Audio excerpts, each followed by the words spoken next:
You all are doing well. आज हम लोग एक बहुत ही इंपॉर्टेंट केस लॉ डिस्कस करेंगे। ये सुप्रीम कोर्ट का लैंडमार्क जजमेंट है, but it is of year 2019, yet it is a really important case. So now ये बंगाली फिल्म केस के नाम से भी जाना जाता है, बट इस केस का नाम है individually creative private limited versus government of west Bengal 2019। क्या नाम है? Individually creative private limited versus government of west Bengal 2019।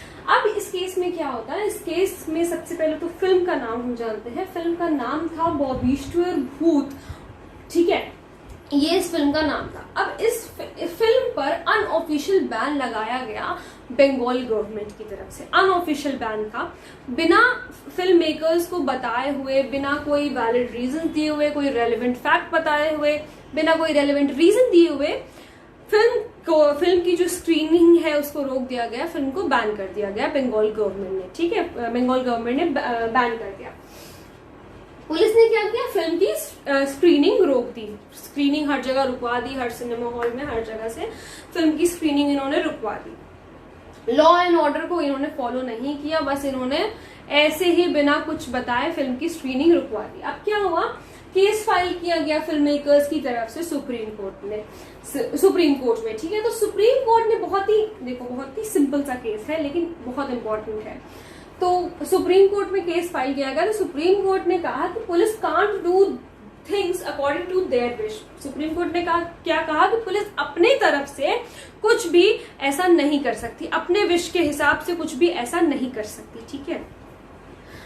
तो क्या ये पुलिस ने जो कुछ भी किया, ये रूल ऑफ लॉ को वायलेट किया है। वो ऐसे इस तरीके से बिना बताए, कोई भी रेलेवेंट रीजंस दिए बिना फिल्म की स्क्रीनिंग कहीं पर भी प्रोहिबिट नहीं कर सकती। एक चीज और, आर्टिकल 19 आया था इसमें, ठीक है। आर्टिकल 19 क्या है? Freedom of speech and expression, ये हम सब जानते हैं। फ्रीडम ऑफ, आप कहेंगे freedom of speech and expression film के केस में कैसे आया? तो जैसे हम कह सकते हैं ये एक सत्य है कि जब आप कोई फिल्म देखते हैं या कोई भी फिल्म है, किसी भी तरह की फिल्म है, तो उससे क्या होता है? उससे आपके दिमाग में कुछ कुछ विचार आते हैं सामने वाले की बातों से, जो भी कोई हीरो है, डायलॉग से आप इंस्पायर होते हो, या जो मतलब हम ये समझ सकते हैं freedom of speech and expression का मतलब ये है कि जो स्पीच और एक्सप्रेशन वहां पर चल रहा है उससे सामने वाला इंस्पायर हो रहा है, तो ठीक है।